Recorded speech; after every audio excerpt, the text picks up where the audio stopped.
Because we believe she's a threat to the community.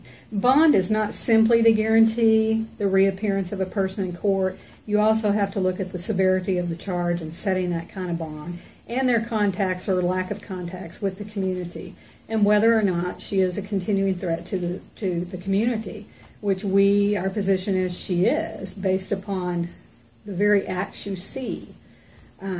Murder in the second degree is a murder. It's a homicide by an act eminently dangerous to others and events in a depraved mind.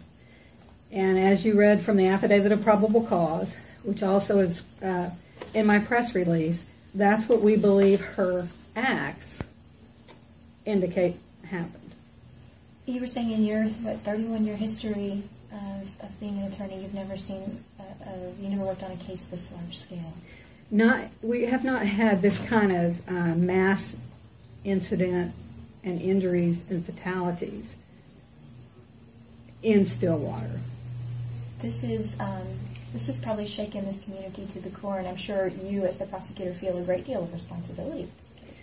A huge amount, and one of the things that occurs when this happens is not just this hallway is the attorney hallway.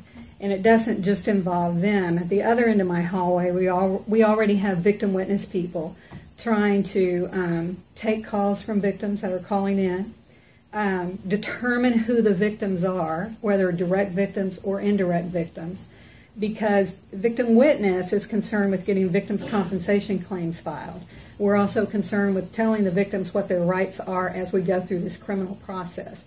So they are obtaining as much information as possible about who the victims are, where the victims are, in order for us to not only tell them of their rights, but see if they need to have the assistance of any victim's compensation.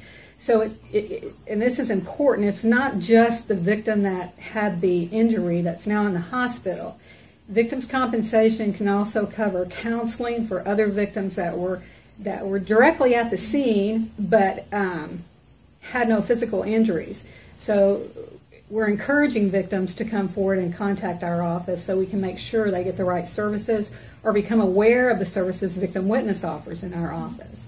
Restitution division is already involved in trying to prepare packets for victims on determining the financial losses they suffer.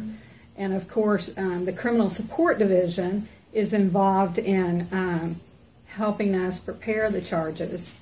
So it's involving an entire, multiple divisions of our DA's office, which is typical for any DA's office. But this is such a huge case. Is that why you wanted 2 more weeks to formally file the charges? And it's constantly moving and evolving because of the people's conditions, right? It is, and it's also a very complex case. I mean, you don't see murder 2 filed that often. And a casebook example of a murder 2 case is a person firing a gun into a crowd. That's a classic law school example of a murder 2 case. Here we have a car that we believe, as the probable cause affidavit indicates, was purposely and consciously driven into a crowd of people after evading a series of stop lights, blockades, and other devices that were there to prevent people from, or vehicles getting to people.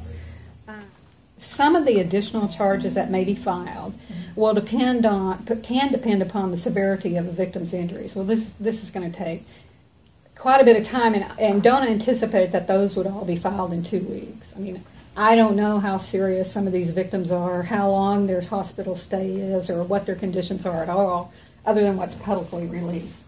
But one of the things we'll eventually do as time goes on is incorporate more counts to fit the surviving victims and their injuries.